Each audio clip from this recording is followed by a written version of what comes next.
Hey guys, Mitch for Crave Online Australia here. We are lucky to be joined by Neel Kolhatker. He is an actor, comedian, YouTuber. Thanks so much for talking to us today, dude. Oh, thanks for having me. How do you describe yourself, your job? Like, how do you describe what you job? do to people? Um, There's so many things in there. yeah, there are a lot of things. I think you described it pretty well. Just comedian, actor, YouTuber, Yeah? internet sensation. Internet sensation. I try not to say that.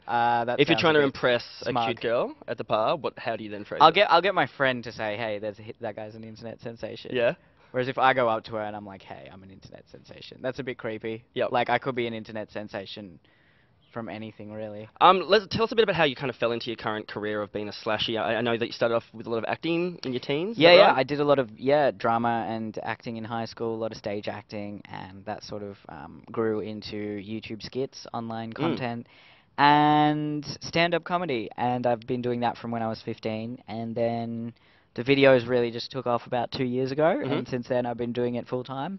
Yeah, that's really cool that you consider yourself a full-time online Yeah, it's comedian. exciting. Yeah, I can't complain. You know, there's a lot of guys who are still, a lot older than I am and have to work another job. So I'm blessed. Yeah. I'm blessed to Hashtag blessed? to be able #blessed. Beautiful. As we sit here on a rooftop, I know, right? with the sun in my eyes, just #blessed. Always.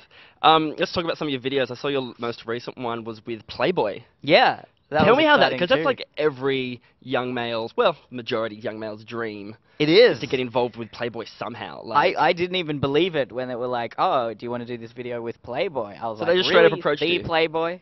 Yeah, yeah. They are trying to advertise their new fragrances, so I was like, "Yeah, sure, I can do that." You don't usually associate Playboy with fragrance, but you do now. Who was that lovely female in that? Her name was video? Hannah, and she is a model. She's a swimsuit model. Thus, the And modelling of a swimsuit in the video. Yes, Yeah. hence the swimsuit she How was about that? wearing, and she was great. Yeah, the guy who was filming it just kind of knew her, and because I don't know any models, who am I? Yet. Not yet. I do Internet now. I know her sensation. now. Yeah, one. Tick. That's one. 100 to go. Yep. That's my bucket list. Know 100 models before Yeah. I die. And no, he just kind of talked to her and made it sound really cool. Playboy, things like that. Me, and and she was really into it from the beginning. She just like Professional. got up there on a rock and started doing all these sexy looks, and we were like, wow, You looked pretty sexy yourself. this is Don't put yourself down. Oh, thank you. I appreciate that. I appreciate that. You've also worked Considering with it was the first time, I'm happy with Yeah, that. good, mate. You've worked with a lot of people with your YouTube videos. Colin Mochrie was one of them. Yeah. Childhood icon of mine growing up watching Who's Line. Please tell me he's everything that I hope he is. Is he a wonderful, beautiful person? Oh, look, he's even funnier in person. Yes. He's I'm so a glad. hilarious man. Yeah. And half the stuff in that video was just off the cuff. He just did it. He's just too good. Like Yeah. I don't like him anymore because he's just too good. Oh, right, because now he's competition, technically. Yeah, basically. That's cool. Watch out, Colin. I'm coming to get you. I did love that video, though. Thank you. But you do have some stage shows coming up, so some, coming down off the internet world into the real life.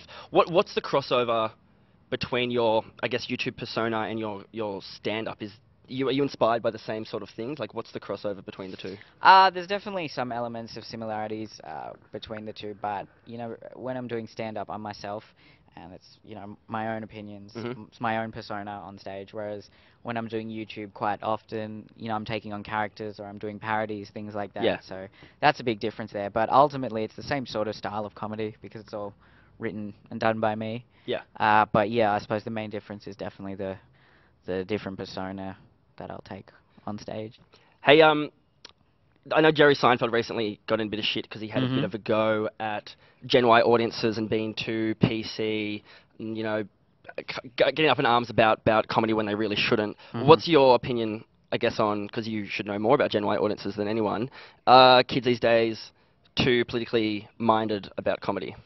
I think you have to look at the comedy in question. So you have to look at, are they being inappropriate? Are they being politically incorrect for a reason? Yep. Because guys like Jerry Seinfeld and Chris Rock, who have spoken out about the huge amount of political correctness in younger audiences, a lot of their comedy, particularly Chris Rock, at face value, it can come across as offensive and politically incorrect. But if you actually look at the subtext and what he's trying to say, he's actually being very progressive with what he's trying to say. So we have to be careful to not become too politically correct to the point where we're just shutting our brains off to anything that's remotely, slightly sensitive. It's a very reactive kind of just social media, like, oh, look at that, that's racist, that's sexist, and people aren't looking deeper into it. And for the most part, I think political correctness is a good thing, but we just have to be careful not to let it go too far. Yeah, I totally. think, particularly when it comes to comedy, and I think Jerry Seinfeld does make a good point with Yeah. what he said. All right, just before we let you get out of here, next up Mhm. for you is Edinburgh Fringe Festival. Yep. Big deal, yeah? It's pretty big. I did it last year, but I just want to keep going back each year now, I think, and try to build a bit of a fan base over in the UK. Yeah. And, a lot of my content is very Australian and things like that, but there's also similarities in the UK and America with the political correctness thing and things like that. So I think a lot of my content in the next few years is definitely going to be based around those sort of themes. Yeah, cool. And my opinions of that. And yeah, when I'm going to Edinburgh, I'm gonna, try to just get out there and hopefully get some people to my show and Yeah, cool. make them laugh. Sounds fun. Thanks so much for talking to us, dude. And Thank you. Thanks make for sure to having check me. out all these dates for upcoming shows on the website. Cheers, dude. Thanks for having me. Thank you.